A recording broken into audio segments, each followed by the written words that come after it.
Jeff Short began his career in 2000. He worked for a one-man band, and it was just doing one simple house. It was just supposed to be just a little simple job. He was going to help this guy out. Well, he developed a love for the electrician trade, the electrical industry. He really, really liked it. He passed his journeyman test in November 2004 and graduated from IEC in May of 2005. Very excited. He was very, very proud of himself. His wife was very, very proud. Throughout his whole career, he always wanted to do it bigger. He wanted to do it better. He pushed himself. He challenged himself. And he actually found a friend in Keith Kroll. He reminded me a lot of myself many years ago, and I always seem to pick somebody that I want to take and put my arm around and hold on to that guy and teach him what I know. Keith wanted to teach Jeff about the industry, teach him everything he knew so that Jeff could then go on to run a job of his own. He really saw something in Jeff. And Jeff was very appreciative of that. And as his career progressed, he tended to lean toward doing the same thing, getting the new guys, helping them out, teaching them the ropes, teaching them about policy. He was a big policy man. He was a big safety guy. You know, was very, very passionate about safety.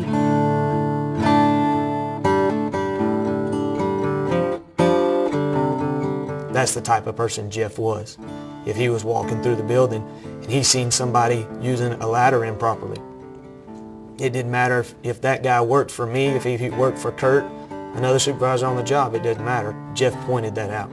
I asked him to come to our sister's house and do a little electrical work.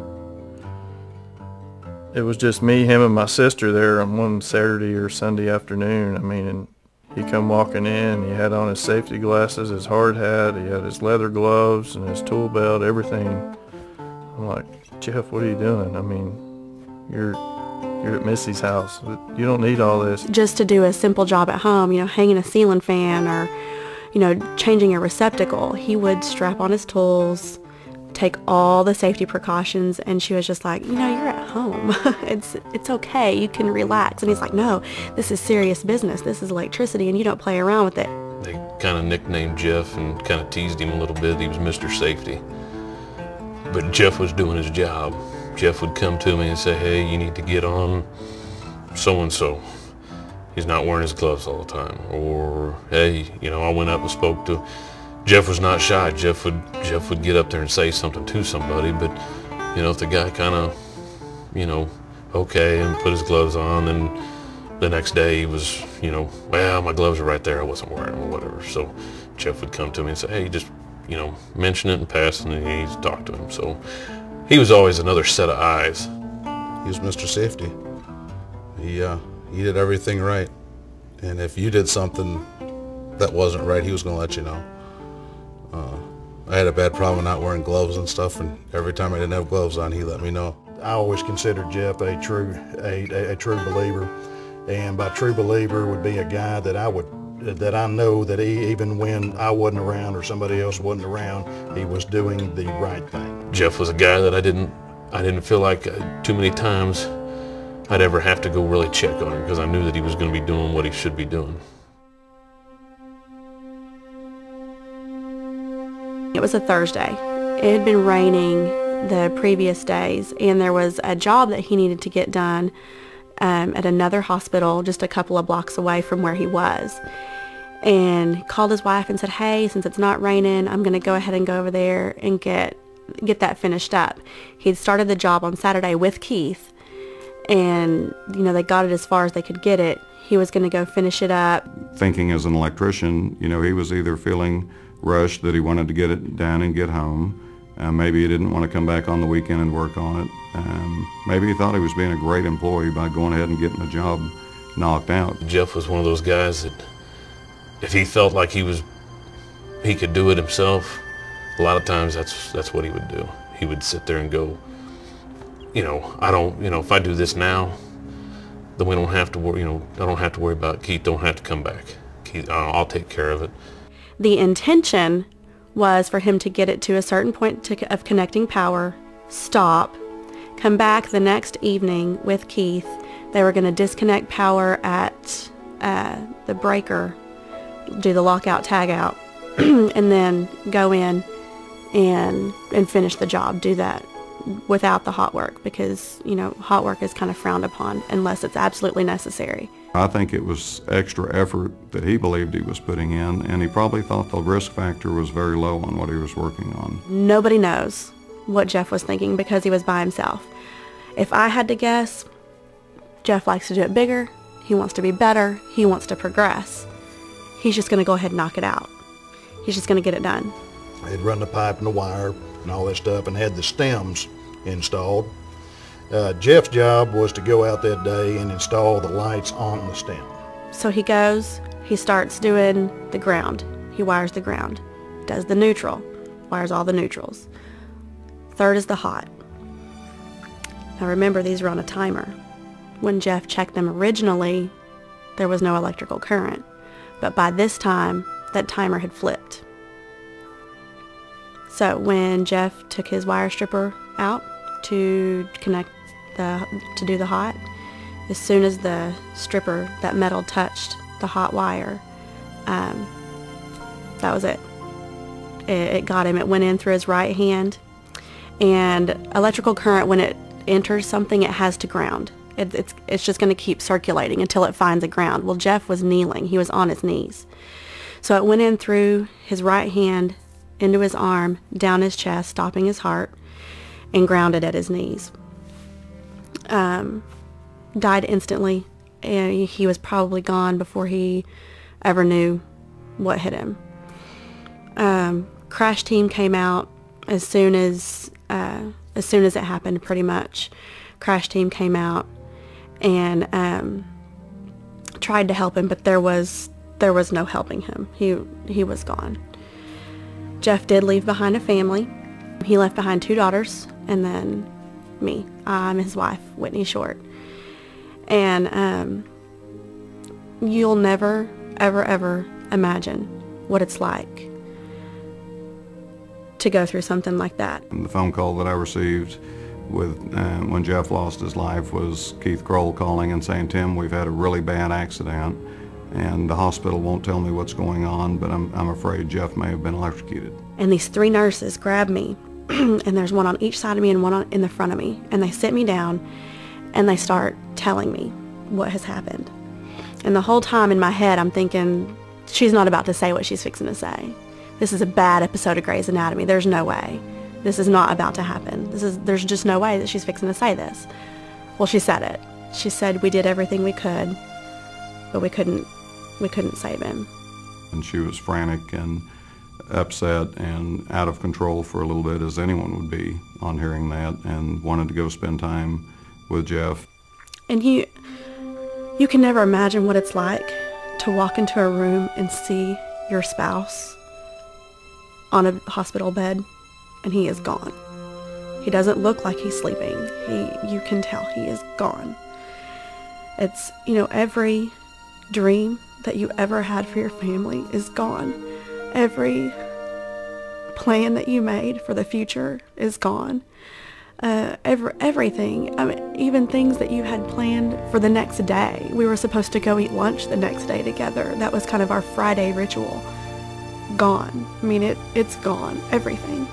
And you are left with nothing. And then to have to come home and know that the next morning you get to tell your children that their dad is gone.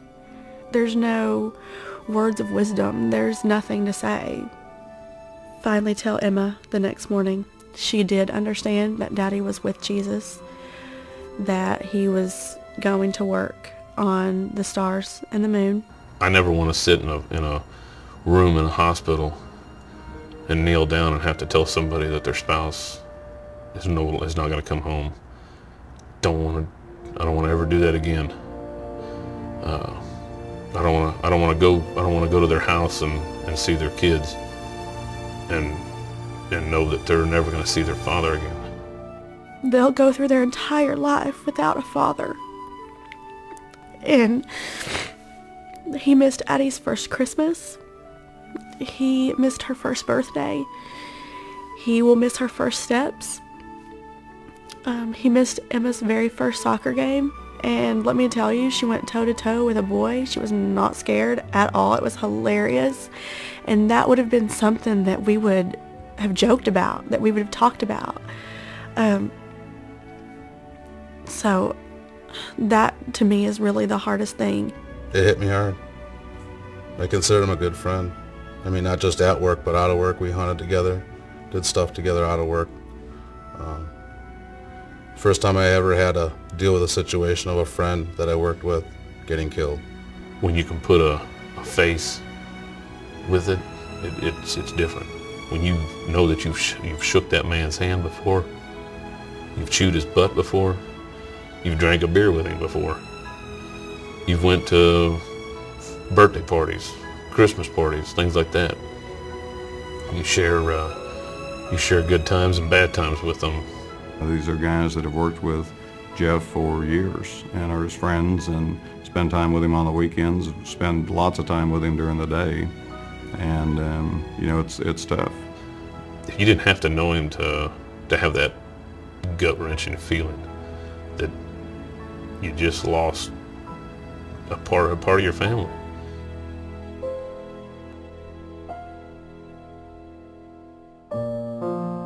And I just have to ask myself, is it worth it?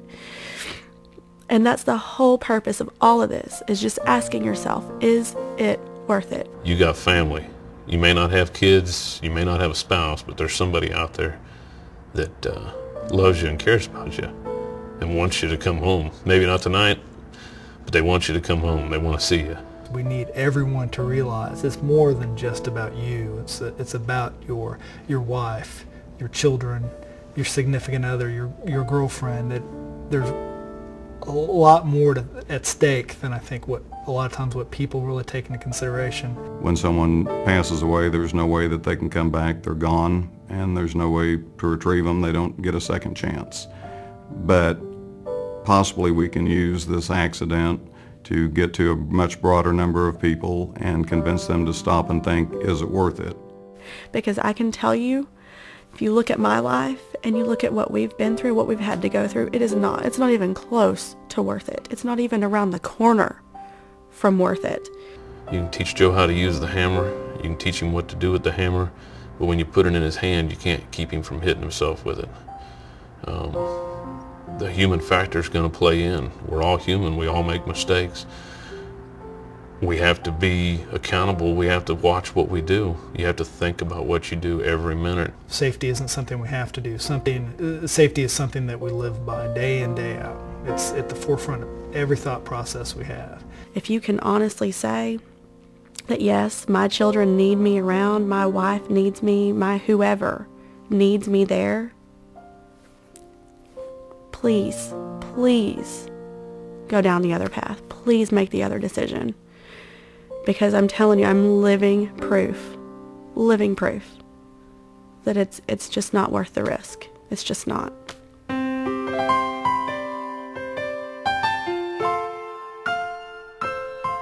think there's that idea of it won't happen to me, or I can't be hurt, or I'm better than that, I'm quicker, I'm faster. It's that bravado. It can happen to you. It can happen to you. You can be that guy. Jeff was a quiet guy. Jeff was a guy that he loved his job. This is what he wanted to do. He wanted to be an electrician. He wanted to do the right thing. Why we missed that step, I'm not sure. But I know that the one thing that Jeff would want more than anything is he wouldn't want it to happen to anybody else.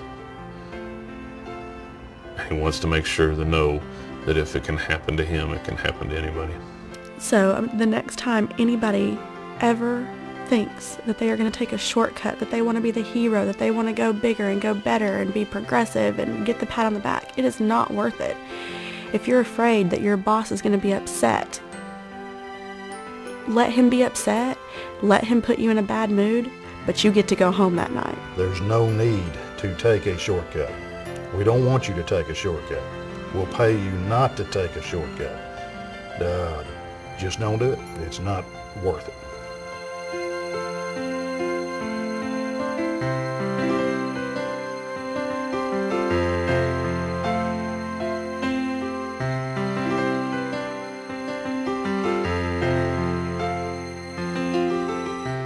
there is somebody in your life that loves you and that cares about you and that needs you around. Somebody. And there's just nothing is worth your life. Nothing. Not even your job. There's a million out there. A million. Nothing's worth your life.